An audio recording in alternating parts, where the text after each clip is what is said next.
हम बेवफा हरगिज न थे पर हम वफा कर ना सके।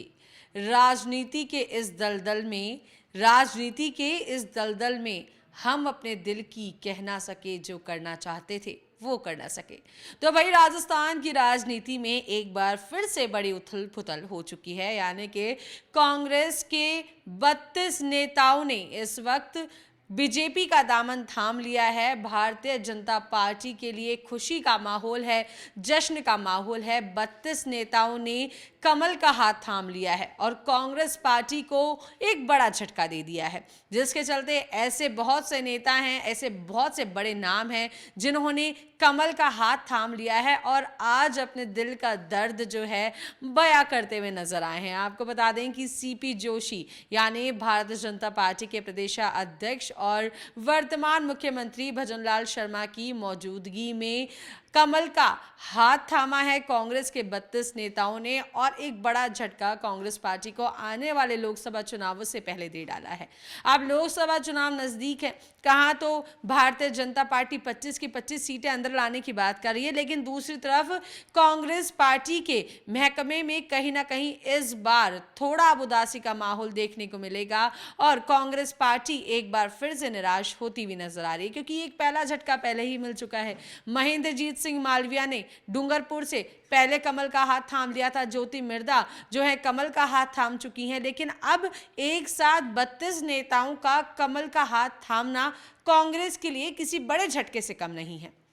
अब आपको बता दें कि आज जयपुर के बीजेपी कार्यालय में सभी नेतागण मौजूद रहे और बकायदा कांग्रेस पर जमकर हल्ला बोलते हुए भी नजर आए और बकायदा अपने दिल का जो दर्द है वो भी बयां किया है और कहीं ना कहीं कांग्रेस के प्रति जो उनका प्यार था, जो स्नेह था, वो किस तरीके से आज बगावत में तब्दील हो गया और जिस तरीके से उन्होंने कांग्रेस का हाथ छोड़कर भाजपा का हाथ थाम लिया, भाजपा का दामन थाम लिया, वो कहीं ना कहीं इस बार इस बात को कहीं ना कहीं स्पष्ट रूप से दिखा रहा है कि कांग्रेस के लिए इस बार के लोकसभा चुनावों में बड़ी मुश्किलें पैदा होने वाली हैं। एक तरफ कांग्रेस जो है गठबंधन की बात कर रही है हनुमान बेनीवाल से, क्योंकि जो नाव है वो मझधार में अभी अटकी हुई है, क्योंकि कहीं ना कहीं अशोक गहलोत चाहते हैं कि जोधपुर से वैभव गहलोत जो है चुनाव लड़े। गठबंधन की बात कर रहे हैं हनुमान बेनीवाल के साथ में, लेकिन आप दूसरी तरफ देखेंगे बड़ा झटका जो है, बड़ा अनाउंसमेंट जो ये हो गया है कि 32 नेता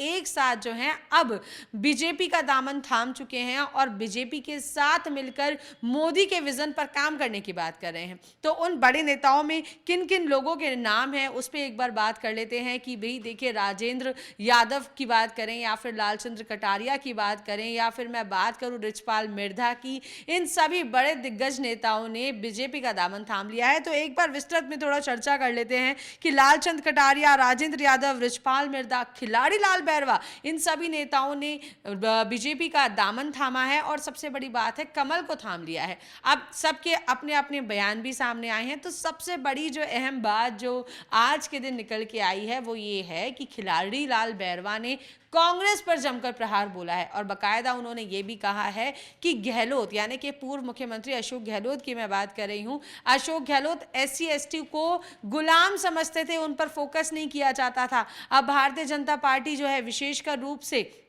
SC ST पर फोकस कर रही है और सभी को साथ लेकर आगे बढ़ रही है, लेकिन जो अशोक गहलोत हैं वो SC ST को गुलाम समझकर काम करते थे। एक रीजन ये रहा है कि खिलाड़ी लाल बैरवा ने कांग्रेस का हाथ छोड़कर बीजेपी का दामन थामा है। उधर यदि मैं बात करूं राजेंद्र यादव की, तो राजेंद्र यादव ने भी ये कहा है कि मोदी सरकार जिस विजन पे काम कर रही है, जिस सोच पर काम कर रही है, उस पर राजेंद्र यादव जो हैं अब बीजेपी का साथ देंगे और एक अच्छे नेतृत्व में वो काम करेंगे। अब बात कर लेते हैं लालचंद कटारिया की। तो भाई लालचंद कटारिया ने बड़ा बयान दिया है कि मोदी जिस विजन पे काम कर रही है और जिस तरीके से मजदूरों को, किसानों को लेकर आगे बढ़ रही है, वो उसी नेतृत्व में काम करना चाहते हैं और वो पार्टी में किसी नेता के रूप में नहीं, एक कार्यकर्ता के रूप में वो इस बार जुड़े हैं और आगे भी इसी तरीके से काम करेंगे और जो आला कमान कहेगा, जो आदेश आएगा उसको वो फॉलो करने वाले हैं। तो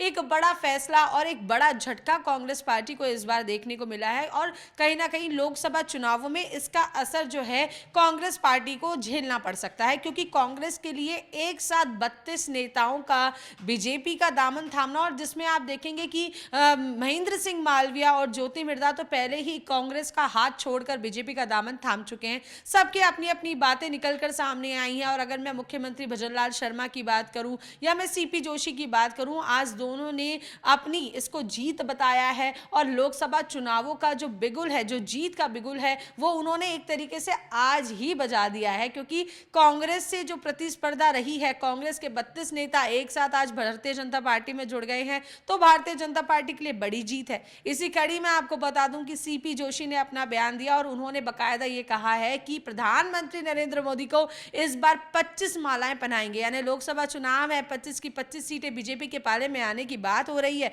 तो आप देखेंगे कि 25 की 25 माला प्रधानमंत्री नरेंद्र मोदी को सीपी जोशी ने पहनाने की बात कही है। वहीं दूसरी तरफ अगर मुख्यमंत्री भजनलाल शर्मा की बात करूं तो उन्होंने भी जब अपना भाषण दिया तो उन्होंने ये कहा कि पहले अखबारों के अंदर जब जनता अखबार पढ़ती थी तो क्राइम की खबरें आती थी, महिलाओं के साथ, नारियों के साथ में जो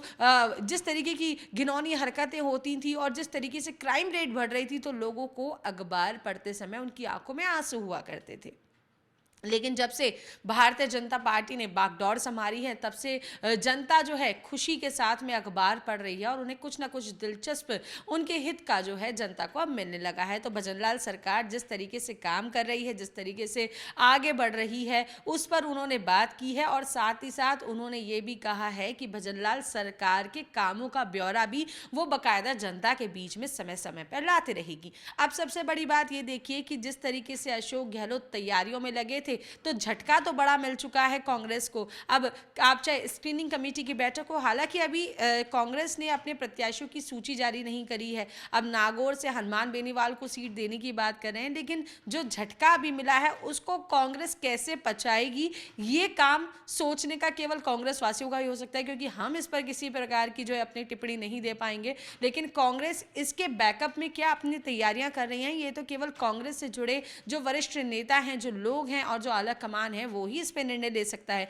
क्योंकि स्क्रीनिंग की जो बैठक हुई, राजस्थान की सूची अभी जारी नहीं हुई है, नए चेहरों की अभी बात नहीं हुई है, प्रत्याशियों की घोषणा नहीं हुई है, तो क्या कांग्रेस इस बार भारतीय जनता पार्टी में जो 32 नेता जो जाके शामिल हुए हैं, कांग्रेस क्या उन पर पलटवार करेगी और उनके वो कौन से ऐसे नेता लेकर इस बार कांग्रेस आने वाली है जो बीजेपी को करारा जवाब दे सकें, अब ये देखना बाकी रहेगा। तो ये क्या अब इस तरीके की राजनीति में क्या बड़े उठापटक चलने वाली है, क्या बड़े फैसले होने वाले हैं, क्या भागदौड़ मचने वाली है। और अभी तो देखिए 32 नेता जुड़े हैं, अब देखना ये होगा कि भारतीय जनता पार्टी में अब ऐसे कौन से नेता हैं जो कांग्रेस का दामन छोड़कर बीजेपी के कमल को थाम सकते हैं, या फिर बड़ा एक सस्पेंस ये भी बन रहा है कि बीजेपी के भी कई ऐसे नेता हैं जो भारतीय जनता पार्टी से फिलहाल नाराज चल रहे हैं। और फिलहाल अगर मैं बात करूं राहुल कसवा की, तो राहुल कसवा भी जो है भारतीय जनता पार्टी का हाथ छोड़कर कांग्रेस का दामन थाम सकते हैं। तो ये सस्पेंस अभी लगातार बना हुआ है,